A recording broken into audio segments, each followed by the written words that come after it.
எல்லா புகழும் இறைவனுக்கே. Hello friends, welcome to Kilakarai kitchen. இன்றைக்கி நம்ம சேனலில் உதிரி உதிரியான ரொம்ப ஈஸியாக செய்யக்கூடிய டேஸ்டியான பாய் வீட்டு குஸ்கா எப்படி செய்யலாம் தான் பார்க்க போகிறோம். வீடியோக்குள்ளே போகிறதுக்கு முன்னாடி இப்போ தான் நம்ம சேனலை ஃபர்ஸ்ட் டைம் பார்க்குறீங்கன்னா மறக்காமல் சப்ஸ்கிரைப் பண்ணிவிட்டு கூடவே பக்கத்தில் இருக்க பெல் ஐக்கானையும் கிளிக் பண்ணிக்கோங்க. இப்போ வாங்க வீடியோக்குள்ளே போகலாம். இந்த குஸ்கா செய்கிறதுக்கு நான் இன்றைக்கி யூனிட்டி பாஸ்மதி ரைஸ் தான் எடுத்திருக்கேன். இதில் 1/2 கிலோ எடுத்திருக்கேன். இப்போது இதை 2 தண்ணி அலசிட்டு நல்ல தண்ணியில் ஊற வச்சுக்கிடலாம். யூனிட்டி பாஸ்மதி ரைஸில் நம்ம குஸ்கா பண்ணும்போது நமக்கு ரைஸ் வந்து நல்லா உதிரி உதிரியாக நீட்டமாக கிடைக்கும். நம்ம இந்த குஸ்காவை பாஸ்மதி ரைஸ்க்கு பதிலாக ஜீரா சம்பா ரைஸ்லேயும் பண்ணலாம். இப்போது இதை அலசி எடுத்தியாச்சு. இதை நல்ல தண்ணியில் ஊற வச்சுக்கிறேன். இது ஒரு 1/2 மணி நேரம் ஊறட்டும். அடுத்து நம்ம செய்ய ஆரம்பிச்சிடலாம். இதுக்கு ஒரு குக்கர் எடுத்திருக்கேன். இதில் 4 டேபிள் ஸ்பூன் ஆயில் சேர்த்துக்கிறேன். அடுத்து இது கூடவே 4 டேபிள் ஸ்பூன் கீயும் ஆட் பண்ணிக்கிறேன். இப்போது நம்ம சேர்த்த கீயும் மெல்ட் ஆயிடுச்சு, எண்ணெயும் சூடாயிடுச்சு. அடுத்து இதில் விரல் சைஸில் 3 துண்டு பட்டை எடுத்து வச்சுருக்கேன், அதை சேர்த்துக்கிறேன். அப்புறமா 6 கிராம்பு, 6 ஏலக்காய், 1 ரம்பலையை கட் பண்ணி எடுத்து வச்சுருக்கேன், அதையும் சேர்த்துக்கிறேன். என்கிட்ட ரம்பலை இருக்கிறதுனால நான் ரம்பலை சேர்த்துருக்கேன். உங்கள்கிட்ட ரம்பலை இல்லைன்னா நீங்கள் அதுக்கு பதிலாக 2 பிரியாணி இலையை சேர்த்துக்கலாம். இப்போ இந்த ஸ்பைசஸ் எல்லாமே நல்லா பொரிஞ்சு வாசனை வந்ததுக்கப்புறம் இதில் ஸ்லைஸாக கட் பண்ணி வச்சுருக்கிறேன் 400 கிராம் பல்லாரி வெங்காயத்தை சேர்த்துக்கிறேன். இப்போ நம்ம சேர்த்த வெங்காயம் நல்லா பொரிஞ்சு கோல்டன் ப்ரௌன் கலர் வர வரைக்கும் வதக்கி விட்டுக்கலாம். இந்த அளவுக்கு வதக்குனா தான் நமக்கு பிரியாணி நல்ல கலராகவும் டேஸ்ட்டாகவும் கிடைக்கும். இப்போது பாருங்கள், வெங்காயம் இந்த அளவுக்கு கலர் சேஞ்ச் ஆகிடுச்சு. அடுத்து இதில் 3 டேபிள் ஸ்பூன் இஞ்சி பூண்டு பேஸ்ட் ஆட் பண்ணிக்கிறேன். இது கூடவே குஸ்காவுக்கு தேவையான அளவு கல் உப்பு சேர்த்துக்கிறேன்.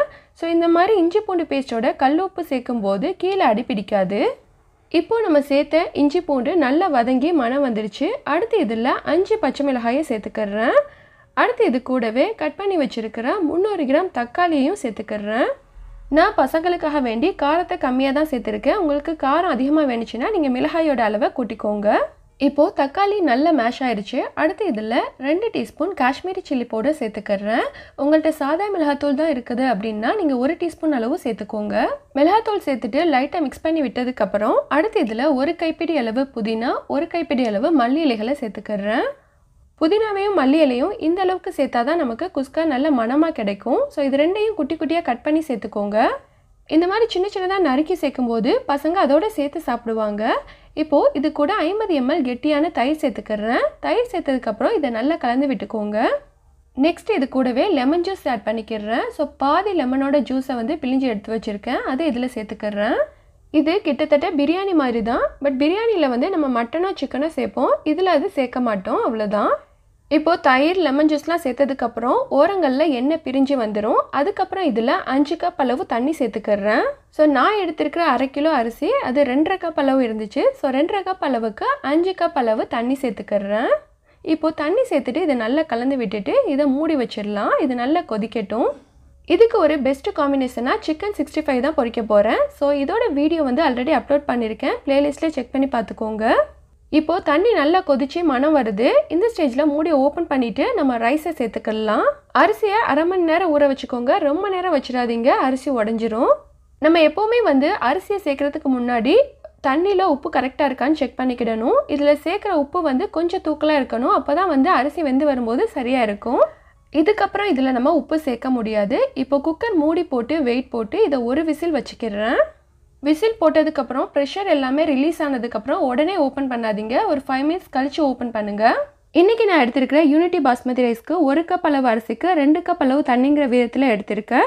ஸோ அரிசியை வந்து 1/2 மணி நேரம் ஊற வச்சுருக்கேன். இந்த மெத்தடெல்லாம் ஃபாலோ பண்ணால் நமக்கு குஸ்கா உதிரி உதிரியாக பர்ஃபெக்டாக கிடைக்கும். பாருங்கள் எந்த அளவுக்கு வந்திருக்குன்னு சொல்லிட்டு.